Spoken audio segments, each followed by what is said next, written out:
As I got another rhyme, another rhythm for y'all to listen. I'm never quitting on my mission. I'ma roll with what I'm giving. Got some ambition, this new edition, filling positions. Looking at the void in myself and feeling what's missing. Better watch the way you going, better go in the right direction. In the moment you stressing, but you gon' be counting blessings. And I know that for certain. Keep on working, open curtains, haters swerving, cause they ain't ready for your final version. Whoa. I'm never gonna give up. Fall down, I just gotta get up. Ficklin show on WNHHRC 103.5 FM, your home for community radio. Good morning, everybody. It's Monday, January 23rd, 2023. And I'm trying to remind myself to say 2023 because time flies. But often people will spend their lives not wanting to think about future generations, the future time. Who's going to be president in 2050? Who's going to be dean of the Yale Medical School in 2045? And what doctors will send to your children and your grandchildren. And we're going to talk about that theme of generational development and generational fulfillment, particularly pertaining to the medical profession. And the actual title of the show is Pipeline Pathways. But just wanted to kind of mention that many young people have dreams. I mean, we all have dreams, but certainly many young people have dreams someday becoming a medical doctor, but they might, for whatever reasons, fail to reach that goal or even fail to enter the health system, maybe because they don't have access to resources, or maybe they might not have sufficient knowledge about the entry level points to kind of break through the barriers. And there are real barriers in 2023 that minorities have to face. Let's face it. Some of these young people, though, fail to also recognize that they have the skills and talents, and ability and genius and commit and dreams to succeed at a career in not only just becoming a doctor, but the whole variety of the clinical research experience, because they've never been exposed to these opportunities. We're blessed this morning to have Dr. Darren Lattimore with us. Dr. Lattimore is the first Deputy Dean for Diversity and Inclusion at the Yale Medical School and the first Chief Diversity Officer for the Yale School of Medicine. He's going to share with us some of his life experiences, but also the importance of the pipeline programs that he's instituted and that he's garnering. And I'll call it, Dr. Lattimore, even the freedom train that you're kind of developing. In diversifying this medical field and the pathways these programs opened up in his life. So again, our guests are Dr. Darren Lattimore, Reverend Dr. Leroy O. Perry Jr., and Reverend Elvin Clayton. Let me just mention that Dr. Lattimore is, as I mentioned, I guess enjoying saying it. I'm sorry, Dr. Dean. I just love saying it. The Deputy Dean and Chief Diversity Officer and Associate Professor of Internal Medicine, General Medicine, Title IX Deputy Coordinator and Office of the Dean, School of Medicine, and Discrimination and Harassment Coordinator. And I mention these things because people are sometimes, the microaggressions, the macroaggressions, just the existence in these various institutions sometimes can weigh on folks. So to have a person like Dr. Lattimore leading the charge for creating a wholesome environment is so key. As I mentioned, Reverend Dr. Leroy O. Perry is with us, pastor of St. Stephen's AME Zion Church, and cultural ambassador for the Yale Clinical Research Program. And Reverend Elvin Clayton is with us, pastor of Walters Memorial AME Zion Church, and cultural ambassador the Yale Clinical Research Program. Darren, start us off. Why did you could have a number of fields given your background, your training, your professional experiences, but why did you decide to go into this area and study of diversity and inclusion?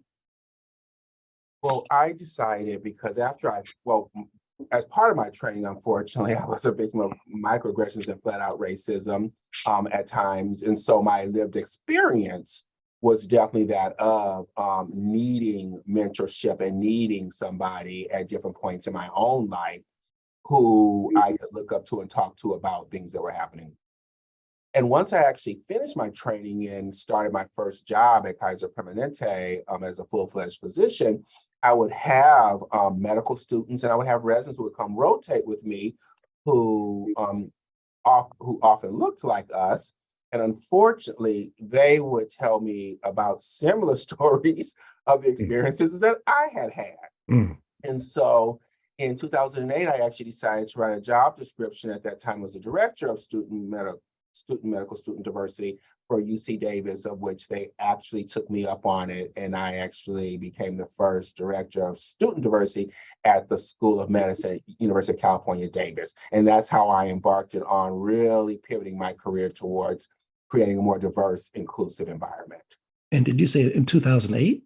That was 2008, and I was the first one in that position there. Okay, so you've been a pioneer for a while. And you referenced this a little bit, but I wondered if you wanted to take the opportunity to kind of emphasize a little more about why is this, with this word diversity in the physician workforce, why is it so important?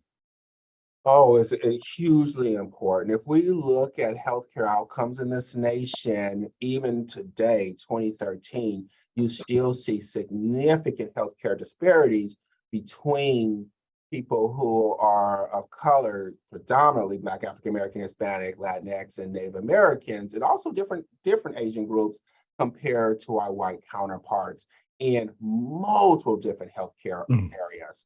There is clear data to show that people of color are more likely to be happy with their healthcare provider if they're concordant, race, ethnicity, and language. There's emerging data to show that if there's concordance, that you actually get better healthcare outcomes. The data is stronger and deeper on the happiness, satisfaction with the provider, but there's definitely data now saying that the outcomes actually also change too, if you have a doctor that looks like you and speaks the languages that you speak. So without question, just a second, without question, it's important that we do something to improve the healthcare outcomes.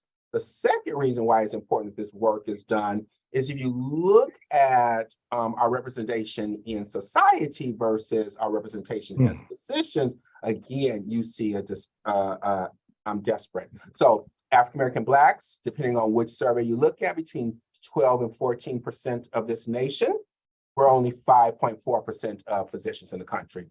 Hispanics, again, depending on which survey you look at, between 18 and 20, low 20% of this nation, only 5.8% of physicians. Indigenous folks, about 2.1% of this nation, only 0.3% of physicians. So we have a lot of work to do if our physician workforce is going to more reflect the communities that they actually serve. And Dr. Latimer, you used the word, was it concomitant? It was a SAT word, the concomitant, something. What did that mean? Concordance. I'm sorry. Concordance means break it down. I give you my humble apology. Concordance means basically is that the patient and the healthcare provider are of the same race, ethnicity, or primary language is assigned. And Reverend Perry and Reverend Clayton, before I kind of bring you in, because I was just kind of curious if people have ever commented to you in your daily 24/7, 365 walk about the way folks are treated or regarding the medical community. But I wanted to kind of jump back to Dr. Lattimore and just ask him, we've heard for the last few years this word implicit bias, and some people have a different feeling about it. Some people have a certain partial knowledge of what that really means. But I just wonder what, understand you do some training in this area in terms of implicit bias, and if you could kind of explain that a little bit to us. So implicit bias is the concept that subconsciously, and all of our brains work this way. Unfortunately, every single one of us has bias. And unfortunately, if we don't slow our brains down, we actually may think that what we're working from is fact, when in all honesty, it is bias. Those biases are often steeped in the stereotypes of this country, which have benefited those who have historically been privileged. And those biases usually are extremely negative about those groups of people who have historically been minoritized, marginalized, or stigmatized in our nation. And so, yes, I actually try and do a lot of trainings, workshops across Yale School of Medicine. One, to get people to recognize they have the biases. Two, to actually help them not only understand they have the biases, but to help them realize that those biases actually lead to actions that harm some and benefit others. and show them literature that shows that healthcare professionals have about the same level of bias as the communities from which they grew up, and show them literature that shows that the more bias you have, that some studies have shown that minority patients have more and more dissatisfaction, more bias, less patient satisfaction. And say that again. I'm sorry. Say I'm sorry. there's actually studies that have shown that even though a doctor may not, again, it's subconscious. I want to be very clear. No, I hope nobody comes to work as a physician saying, I'm going to treat my patient wrong.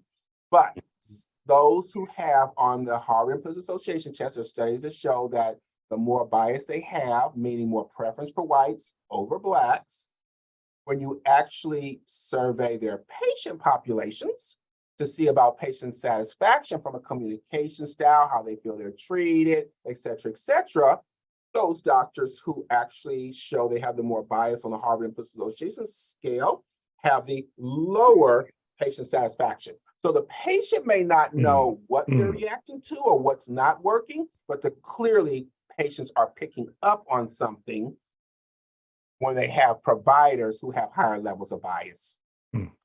So much we can go through. So all of that is part of the workshop with a hope and goal that it'll move the workforce forward in mitigating and really looking at their biases and figuring out how to not allow them to interfere in patient care.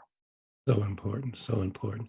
Reverend Perry and Reverend Clayton, I just wondered, just so folks won't think that Dr. Lattimore is making all this up. I mean, I don't think that. I know you're a credible person, but just wondered if you've heard any folks in the community comment on how they think they've been treated, think and believe and see that they've been treated and seen in terms of the medical community. Reverend Perry?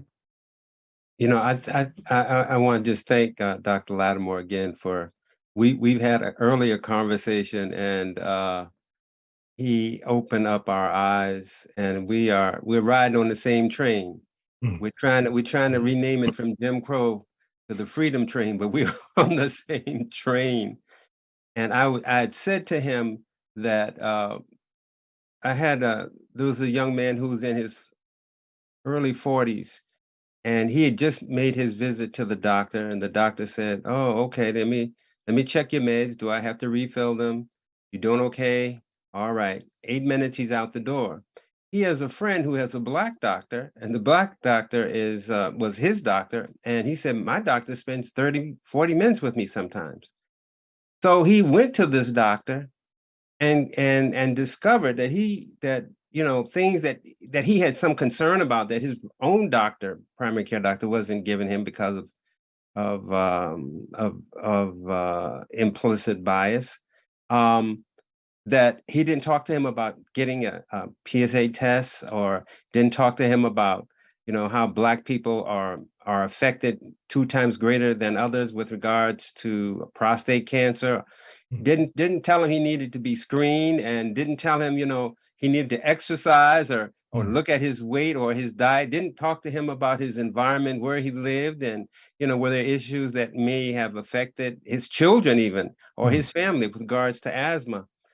So, I mean, this field is so important. I guess my concern is, it's like everything else. If it's not mandated within our universities, our institutions of higher learning, to at least have these courses where doctors like Dr. Lattimore can at least broach them, then how are we going to change? If you just leave it up to an individual, most individuals implicitly think that they're doing a great job. And they could care less if 1 or 2 people of color complain to them. That's not right. If we're going to fix the system, we have to systemically work at fixing the system and mandate. If you want to be different, Yale, then mandate courses like this for everyone who's in the medical field that's going to be treating patients in this community. That's our role. That's why we're here. We're here to support Dr. Lattimore, but we're also here to change the face of medicine. And we had said earlier to Dean Brown that we wanted more courses where Black and Brown people could be exposed early on to medicine and to the opportunities with regards to jobs and the field itself. I mean, I don't want to go off on reparations, but let me tell you something. If for 300 years, medical schools have denied Black people entry because they were Black, and what they did was they set up 3 schools in the South, Meharry, Fisk, and Howard, where they said, this will handle all you Black people. Y'all don't have to worry about applying to Harvard or to Yale. Y'all got y'all's own school. I mean, come on, we got to get rid of this craziness and start opening up the door of opportunity. And so one of the ways we thought that Yale could do this would be to have exposure programs for young people, let them get a taste of what it's like, a feel of what it's like. And if we can get them involved, and not only get them involved, but open up the door so that they can get inside Yale or Harvard and not be pushed aside, I think we can change medicine. Historically, I think we can really have an impact. But unless we push for it, like Fred Douglass says, no struggle, no progress. We really have to work at it. And we're going to drill down, given the remaining minutes of the show, on the various pipeline programs and Dr. Lattimore's experience in that regard, and the cultural ambassadors. Oh, one other thing, Tom. I want Dr. Lattimore. This was so phenomenal. You got to hear Dr. Lattimore's story. You know, like when I tell people I went to Yale and I have a doctorate and I grew up in the ghetto, they're like, huh? How did you get out of the hood to Harvard? How do you get out of the hood? And Dr. Lattimore's story is just phenomenal. It's like, never should have happened. But we in the church know with God, all things are possible. Never should have That's happened. right. But he has a phenomenal story of how he was brought into the light of this work that he's doing now. Probably never would have happened for somebody growing up in the ghetto. The more you're willing to he's kind of laid out the challenge, the bio challenge. And Reverend Clayton, I'll be coming back to you after this. But please share a little bit. It's so important in terms of your testimony. So, as the Reverend stated, my like I said, my history actually paved the way for me to do the work that I did. So we lived in a humble little home that we were renting when my father decided to rob a bank. I was 7 years old to support his heroin addiction. At which point, after they drug him away and sent him off to prison, we had to move to what we call low-income housing, trying to clean it up. But it basically was projects, what we call Title, I think it was 8 in California. And I pretty much lived in government subsidized housing until I left for college. When I was 12 years old, I was the one out there banging on people's doors, begging them to prescribe to newspapers. Nobody reads newspapers, so the younger generation wouldn't even know that this job existed. But that was my first job at 12. At 13 and 14, during the summer, I was a janitorial aide. I was the one who helped clean up the bathrooms, clean up the rooms. And then at 13, I pulled weeds at a golf course. 14 and 15 in the summer, I actually was a janitorial aide. And then at 16, I got my first legitimate job at Wiener Schnitzel. Not many of those around left anymore, but it was a fast food that sold pathetic hot dogs and tried to call them gourmet and hamburgers.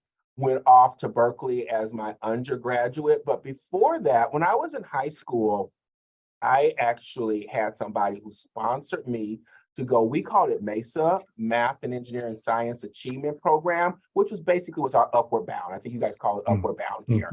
I went one summer when I was in high school. And I mean, I had to get up super early because I had to catch the bus to what we call it BART, which is basically the light rail, to get to the school and do that to come back. So it was a super long day, but I loved it. You would have thought I actually truly was going to college. I'm the first person in my immediate family to go to college again. I come from low income. Berkeley is the flagship of schools in California. Like, it is in California. So for me to go to Berkeley for summer and literally convince myself I'm in college really was mind altering. We talking about getting past that I'm an imposter, I don't belong feeling.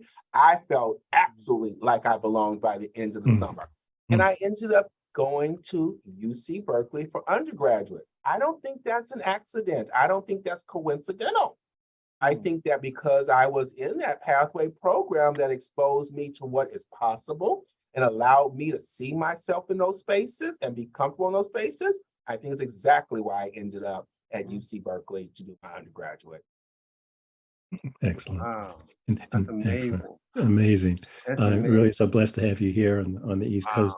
And we're going to, before we just delve in, Dr. Lattimore, about the pathways, the pipeline and the pipeline pathways, and just the navigation experience, and just laying out the roadmap for the young people and your involvement in that regard, not just philosophically, but structurally. Reverend Clayton, I just wondered also if you wanted to piggyback on any comments you might have heard from, in your daily walk with folks about treatment in the medical community. Good morning, everyone. Good morning. Well, Dr. Lattimore, you are from a blue-collar town, if my memory is correct. That's right. Blue collar is a nicer word. Yeah. And your high school didn't even offer AP courses. Not a single one. And you had very little support in terms of your dreams, but you are a successful physician today. So what was the motivating factor that helped you to have this tunnel vision to get to where you are today?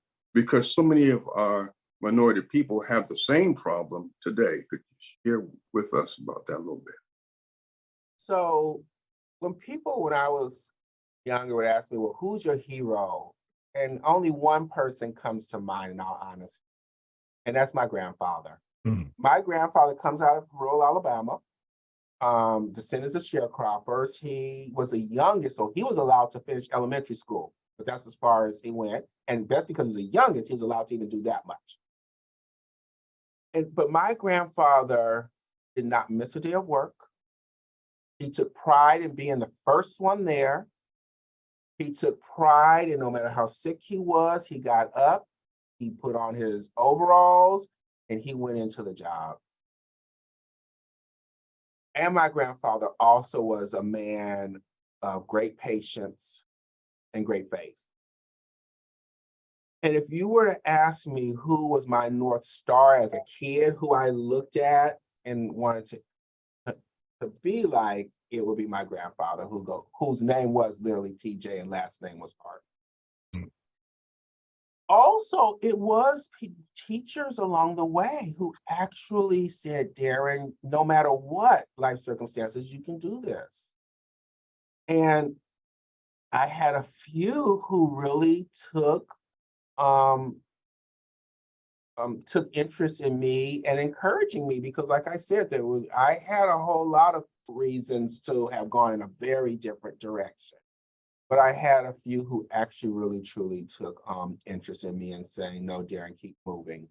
And then thirdly, that program I told you about, the MESA program that I told you about, there was a person who, I don't even know his name, paid for me to go to that program out of the kindness of his heart. And my family didn't have the money, that's for sure. So there was a man, and I don't even remember how much it was, but no matter how much it was more than we had, who literally, I met him one time that's all I can remember is he was a certified public accountant, and that's all that I remember about the person. But out of the kindness of his heart, paid for me to go to this program, of which my teacher at the time had told him about me, and that there was this program and that I didn't have the money to do it. And so, it's what I say all this to say is I'm still standing on shoulders. I did not do this alone. You can't get from where I was to where I am alone. You can't get anywhere alone, but you definitely can't get from where I was to where I am alone. And so I'm extraordinarily grateful for all of the people who allowed me to stand on their shoulders to get where I am, especially my grandfather. Wonderful. Dr. Lattimore, I want to circle back to the diversity and equity and inclusion issue, but since we're on the pipeline talk to us a little bit about the you've been manifesting some structural interventions here locally in terms of pipeline and young people and exposure to the medical opportunities. Share with us a little bit about those endeavors and the specific programs you've been involved with. So I can't agree more with Dr. Perry. So when I came in 2017, one of my main goals was to start creating programs for our younger generation to actually help them see themselves as healthcare providers. So one of them, our youngest one is for rising fifth graders, anatomy and art and anatomy science academy. We're blessed to actually partner with the Monk Foundation and with I call them Quinnipiac Medical School, but the real name is I think it's the Netter, yeah. The Netter Medical School, I apologize. And we bring the rising fifth graders in over the summer. I think it's a 6-week program. They come here 1 week, they go to Netter 1 week. They come here 1 week, they go to Netter 1 week. And we expose them to science through anatomy. And the Monk Foundation staff, let's say we're working on teaching them about the heart, will then be helping them create illustrations of the heart. And when we do the lungs, they'll help them create illustrations of the lungs. The goal here is to just simply try and get, and we also get 8 to 10 age and most importantly, culturally appropriate books for each of the students to read during the program. Because really, truly, I am a strong believer that if you're not able to read as an adult, it really, really, really limits opportunities for you. More so than if you can count, quite frankly. And so thought reading needed to be part of this program. And so our goal is basically increase their reading skills, excite them about science, and then thirdly, to let them see young adults who look like them, who are professionals. And I know I'm sorry? And I know I attended an event a few years ago where you brought in a lot of students to the med school there in the major auditorium. So that was the elementary school I told you about. Then we have the high school program, which is the Health Professions Recruitment Exposure Program, which everybody calls HPREP. It's run by our medical students, our SNMA, which is our African American Medical Student Organization, our LMSA, which is our Hispanic Medical Student Organization. And they bring them in the fall months and expose them to what a doctor does, what a nurse does, what public health does, actually talks to them about the college application and helps them write their first draft of a personal statement for medical school. This is over, like I say, in the fall, and talking about outcomes. Now, again, I cannot say that just because they came to our program, they made this big difference, but 73% of people who come to our HPES program go to college, compared to 54% nationally. And if you are to look at people who look like us, first generation, low income, it's not even 54%.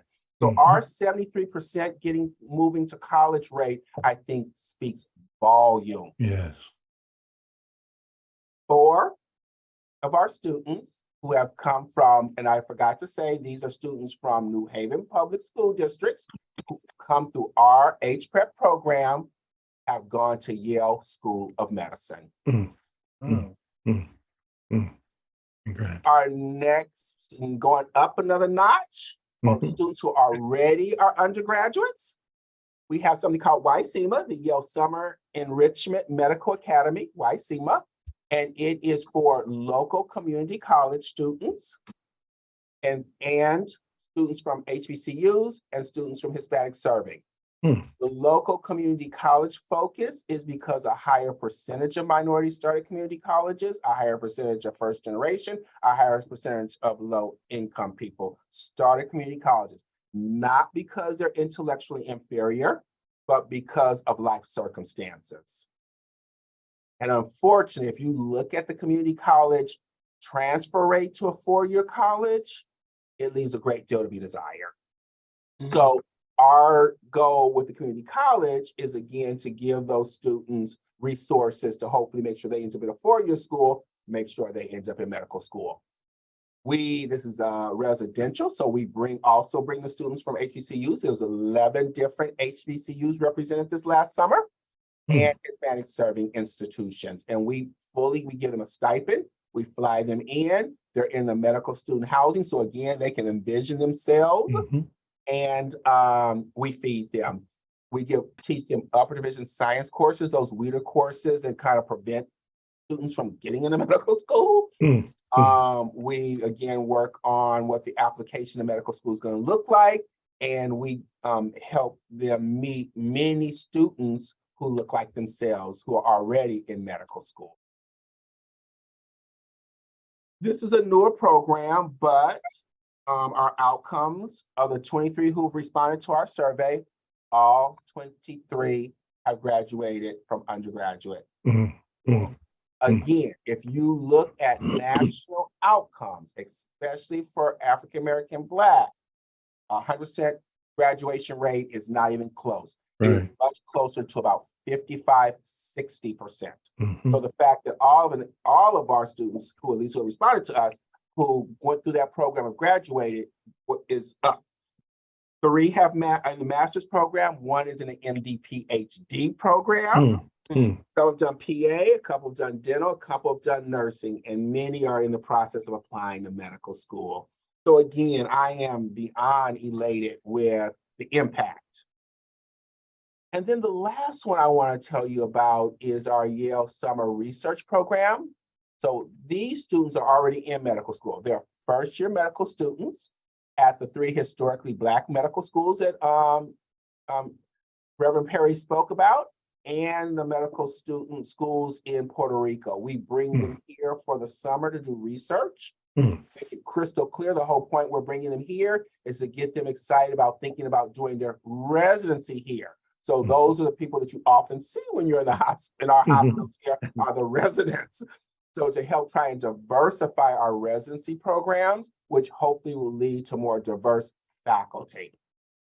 That one is really, really too new to have outcomes yet because they're first-year students. So we've only been doing it for a couple of years now. But the real goal is this to be a pathway into our residency programs, and then from residency to faculty.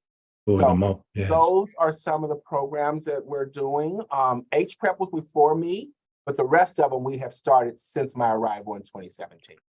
You've been busy, and I have a wonderful team that I work with. This is the end. When you hear Derek, I think we, because I have a wonderful team of people who are helping me to support these programs. Derek, where are you located at the Yale? I'm actually at the School of Medicine, and the Sterling Hall of Medicine is the building that I'm in, 333 Cedar. Oh, okay. And Reverend Perry, I know Dr. Lattimore was warming your heart because the Yale Summer Enrichment Program, the YCCI Yale Summer Enrichment Program, kind of share a little bit about that for people to hear that for this word progress to be real, we just can't be one strategy of multiple strategies over generational 5th grade to graduate school to med school. So what is the Yale Summer Enrichment Research Experience? How did that fit into, as you heard Dr. Lattimore speak? Well, you know, I'm first of all, there's so much we could talk about. All right, I'm first of all, I'm trying to figure out how he does all this, or what kind of amazing staff can put all this together. We're having troubles with it, and I want to say to you, Doctor, off the record here, the president of Livingstone College, HBCU College, is going to be our speaker, our anniversary speaker at St. Stephen's, and when he comes up, I'm going to make sure that he contacts you about this program. We had a number of Black doctors come out of Livingstone College, some at downstate, some, renowned Black doctors. So if this is the kind of program pipeline that we can foster, that will just be, that make this whole show worth our being on today. Yeah. So Dr. Lattimore, so when we talked to Tisha Johnson and the dean about the exposure program, she said, all right, y'all go ahead and start something.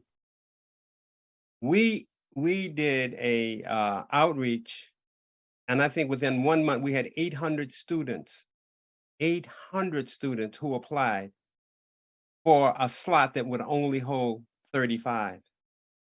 We individually looked at, they could either send in a resume or a video or, a recommendation from a teacher. So those were the basic requirements. And we individually looked at those individuals, their circumstances. We knew we had some late bloomers. We knew we had some people in there who were advanced. And we pulled together, and it was an awesome program. We had people from the med school, the dean, IRB, we had brain surgeons, we had informatics teachers who came and talked to the students to show the kind of diversity that is possible within this.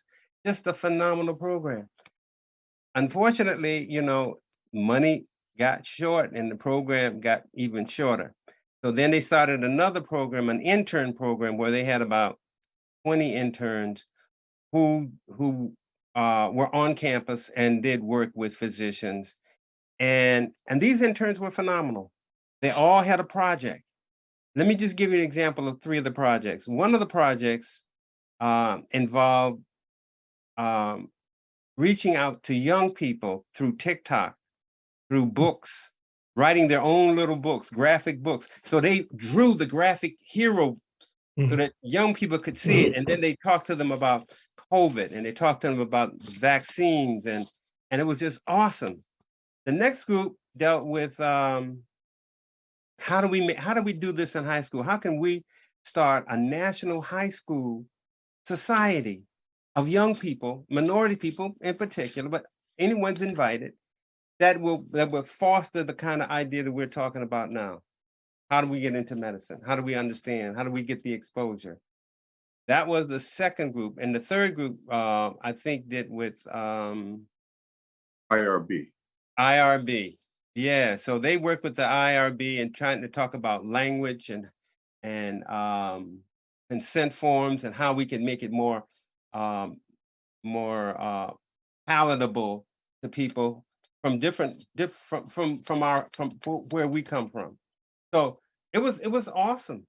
It was awesome. And I think Jackie and Sunday, they do have the videos and information about both of those things. But I'm hoping now that we've got your coattail, that we can really maybe pull some things together. And because I mean, what the situation demands in theology, this is what I say: what the situation demands, the theology gives.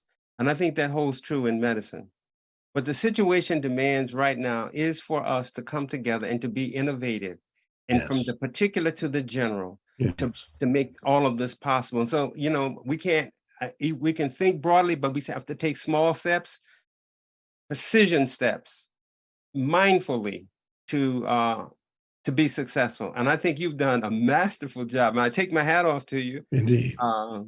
Because and I'm hoping that people who are watching, that young people who are watching will hear this and know that there is a pipeline, and that there are people even in the institution and in the community, whether or not in Upward Bound, because I don't even know if Upward Bound is around anymore, but my brother was in Upward Bound. And like you, my first job, my daddy told me to get out the house and get a job, and gave me a shoe shine kit. I stood out in front of the bank. I stood out in front of all the businesses. And, I didn't make a lot of money, but he was a hard worker, and he taught us, a good work ethic. And then I got my second job was a janitor at Woolworths. And it was amazing because I worked in the soda count part, taking dishes upstairs, but in the evening, I had to mop the floor and broom the floor. And when I saw my high school classmates come in, the shame and the embarrassment, I would put my mop down, look like I was shopping. I'd be picking up socks. But that job helped me to buy my car, a 1967 Mustang Fastback. So I learned you got to work hard, and you got to go beyond the stereotypes and reach your potential. So before we move forward, can I just please back on something? And that is the Reverend used late bloomers. I just want to be clear to any young minds out there. We are not looking for people who have the perfect GPA, who've taken all the AP courses. You're going to get into graduate school. You're going to get into medical school. That's right. That's right. So please don't think that you have to be perfect by any means in your grades or in your life to qualify for our programs. Matter of fact, if you're not perfect, if you've had a couple bumps along the way, you're actually exactly who I'm looking for. So please, please apply to the program. And Dr. Latimer, on that tip, is there a better way or a general way that folks can kind of, if a parent is listening or a student is listening, how they can, find out about their future opportunities in 2023? Probably the easiest way is to contact myself, first name dot my last name at yale.edu, or the one who really does the real work, Miss Jackson, linda.jackson at yale.edu. Right. Also can look on our website. Make sure you're at the Yale School of Medicine website, not the Yale University website, diversity office, and you'll be able to find all of the programs on there. But make sure you're on the Yale School of Medicine website, not the Yale University one. Right. We have about 10 more minutes, gentlemen. So as the spirit moves us in terms of questions or concerns or testimonies that you might like to provide, I'm just wondering, Reverend Clayton, if any thoughts have come to your mind that you'd like to share or ask for us to discuss. I'm just so thankful that Dr. Lattimore came on today and opened up our minds to all that he's doing and shedding hope for people who may not have hope to further their education. It's a beautiful thing to hear all the work that he's doing. And I also read somewhere that you had some problems along the way in terms of discrimination, but that didn't seem to bother you in terms of your progress moving forward. Can you share a little bit of that with us? Oh yeah, we definitely had issues with discrimination along the way.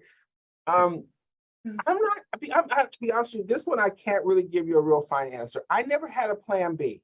I never allowed myself to say, if I failed to become a doctor, I will. That I never allowed that. And believe you me, in hindsight, looking at my GPA at Berkeley, I probably should have had a plan B, C, and D. But I didn't. But again, one thing I will say is that folks who didn't grow up privileged, for us to even get to college, we've got some resilience. We got some tenacity, or we wouldn't even have gotten that far. So I really believe, and again, like I said, my grandfather really, really helped instill an ethic in me of not giving up and working hard and just keep on working. And then somehow, some way, it would work out. Somehow, some way, it would work out. So again, I can't really give you a good answer other than I never allowed myself to say, if it didn't work out, what would be the plan? But I can tell you, and this may sound horrible, going back and being poor for the rest of my life was not an option. I had experienced enough of that to know that for a lifetime was not an option. Dr. Latimer, as we have about 10 more minutes, this DEI, diversity and equity and inclusion phrase that we continue to hear, and almost every school, so many schools have hired people to do that and have some mixed emotions about it. But certainly you are involved with a variety of programs at the Yale complex in terms of diversity, equity, inclusion. Share a little bit, if you would, about some of those programs that you are shepherding and monitoring. And I'll be glad to. So the way I use those terms before I get into specifics, diversity, we're talking about numbers, actually trying to have representation that more reflects the communities of which we serve. Equity is about making sure people have they have the resources they need. And each one of us may need different resources. Each one of us wears a different size shoe. That does not mean that 3 out of 4 of us is something wrong with us. It means each one of us needs a different size shoe to actually take care of business. And then inclusion is making sure that we have structural programs that create an environment where everybody who feels like they belong and can thrive. So that's how I functionally use those words. Personally, I think that the equity and inclusion are probably the areas that need the most work, because I believe if we have an equitable environment, an inclusive environment, the diversity actually will come. You won't have to work so hard to bring in diversity. It will simply flow. If your structures, your systems, and your policies are set up to be equitable and inclusive. We do programming at every level, at the learner level, at the staff level, at the faculty level, to actually help increase the diversity, and it's multiple different things. From an inclusive perspective, we bring in lots of different speakers to help create a more inclusive environment. We work with different departments on trainings that may need a little bit of reminding of what inclusion should look like. We also work with diversity champions, which there is one in each and every one of the medical school departments, who is their goal to help bring the work that we do down to the department level, work very closely with them. So we have a lot of different programs and initiatives to actually advance this work. We have a whole diversity strategic plan that outlines different actions and different tactics and strategies to actually move this work forward. Dr. Latimer, I think, I was in a session with Consuela Wilkins just the other day, and she's out at Vanderbilt. And one of the things that she challenged us with was, she said, think of 3 things you could go to the dean to ask for. One shouldn't be something that costs you anything, but think of 3 things that you could do. And as I'm talking with you now, here's one of the things I'd like to suggest that we talk to you about, which is a kind of community advisory board, or some kind of board where we can work, our YCCI cultural ambassadors, our young ambassadors, our senior ambassadors, our Hispanic ambassadors could work with you more closely at arriving at some of the initiatives that you have, and be also able to recommend some ideas to you. Our problem is, reaching people at the point who has some kind of power to implement. You can have an idea, but like if you ain't got no money and you don't know nobody, your program is on that Jim Crow slow moving train. I would actually love that. I mean, I'm very sincere about that. I absolutely would love that, because again, I'm coming from the outside. I wasn't born and raised in New Haven, so I don't know the complexities, the intricacies. I don't, nearly in the way that the 3 of you know, and the advisory board would know. And so, and since really truly a huge part of the whole goal of doing this is to improve the health of the community. So I'm only going to get so far without actually the community's voice actually saying how to do that. So I would actually welcome, appreciate, and actually, quite frankly, need exactly what you're saying. Perfect. That's great. That's good news. We say in church, that's good news. For both of us, quite frankly. That's right. Mutual community benefit, collective benefit. Yeah. Absolutely. Yeah. Let's keep on pushing, folks. We have six more minutes to kind of share and commune and lift up our prayers and aspirations. Dr. Latimer, do you have enough? Is your budget large enough? I mean, because you got a lot going. I don't know. At some point, Yale can always put the brakes on, and that's my worry with the Peter Principle idea, that when people are doing a good job, somebody says, "Oh, wait a minute, we don't need all that," or when you need more, they're not going to give you the resources to continue the good work that you're doing. So, yeah, this is probably a biased answer, but in order to expand, as you said, in order to have pathway programs, or definitely to expand them, takes more money. Our elementary school program, it's not a high budget, but for our college and undergraduate programs, we give them a stipend. Again, if you're trying to bring in students economically disadvantaged during the summer, the other option for them is working to make a little bit of money for the next year. And so each and every student, there's a real cost to bringing in each and every student at the college and medical school level.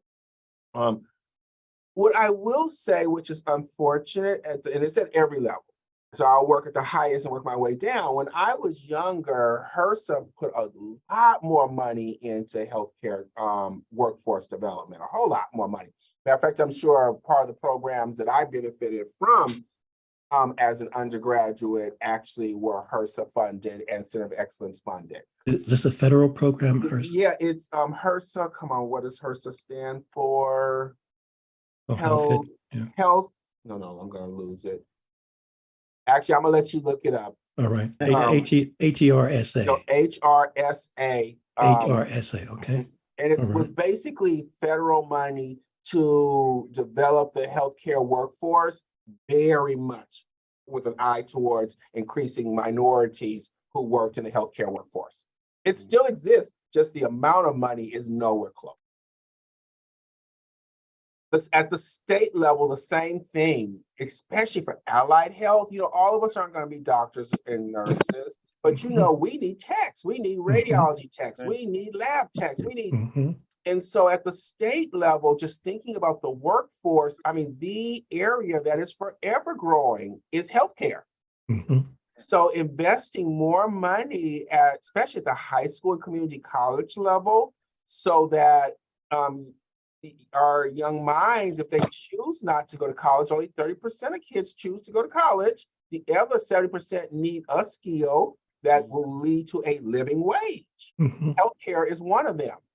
So more money in preparing our young minds who choose not to go to college to be ready to work in the tech positions in healthcare would actually go a long way for the state in improving the health and improving the economics. I think all institutions across this country, especially ones that have medical schools, need to be incentivized a lot more to have pathway programs that have a positive impact on the community they sit in. Many healthcare, many institutions, especially medical schools, sit in economically challenged neighborhoods, if not most of them. And all I think could think a little bit harder on how do we lift up the community that we sit in. Indeed. We have 2 minutes, gentlemen, and let's give everybody a chance. That's awesome. Let me just say that is awesome. I'm writing notes. That's definitely awesome. Definitely. As you can see, awesome. I think about this. Indeed. And that's why it's such a blessing to have you as we. My last thing, and then I'll be quiet, is if you happen to be an adult looking at this, please encourage our next generation. They hear enough negative. No, life is not going to be easy. No, it may not be the easiest path, but you will do so much good to encourage our young minds. We have some incredibly innovative and talented kids. They just need a shoulder to stand on, some support, and some recognition. Please help the next generation accomplish their goals. We actually need them. Amen, brother. Well, we could. That's a sermon in itself. Yes. We have Dr. Lattimore. We have 60 more seconds. 60 seconds. Okay. I would challenge you maybe to think about having developing a young academy. Like an academy, like when you had charter schools, a young academy that we could fund and that we could all contribute by being your search engines within the community to bring them to this particular place that embodies the ideas that you're talking about. I would definitely like to explore that more. I like that. Indeed. Gentlemen, thank you so much. So much. It's been an absolute pleasure. Thank you so Thank you, much. Darren. Thank you. Yeah. As I got another rhyme, another rhythm for y'all to listen. I'm never quitting on my mission. I'm gonna roll with what I'm giving. Got some ambition, this new edition, filling positions. Looking at the void in myself and feeling what's missing. Better watch the way you going, better go in the right direction. In the moment you stressing, but you gon' be counting blessings. And I know that for certain. Keep on working, open curtains, haters swerving, cause they ain't ready for your final version. Whoa. I'm never gonna give up. Fall down, I just gotta get up, yeah. Cause this is my road. Let's camera action, I'm ready to go. I'm never gonna give up. Fall down, I just gotta get up, yeah. Yeah, this is my road. Let's camera